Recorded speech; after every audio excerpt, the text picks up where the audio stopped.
మేటుపాలెం వచ్చినదా మన కోట అని చెప్పినా కదా. అయ్యో, నువ్వు వద్దు ఉండు నాన్న. కదా, మన పవర్ ఏదో చూపించాలి కదా.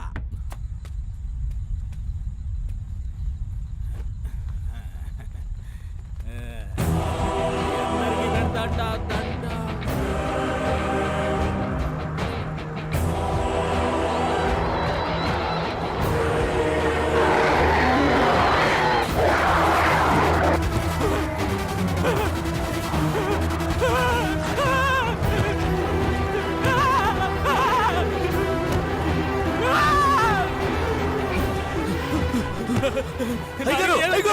ఊళ్ళోకి వెళ్ళకండి, ఊరు మొత్తం బొగ్గుమంటుంది. మిమ్మల్ని మీరే కాపాడుకోవాలంటే అర్థమైందా? ఇదే చెప్తున్నాను. గురుమూర్తి పెద్ద మరగలు పెట్టానా, అలా చెప్తే అర్థం కదా. పారిపోరు రేయ్.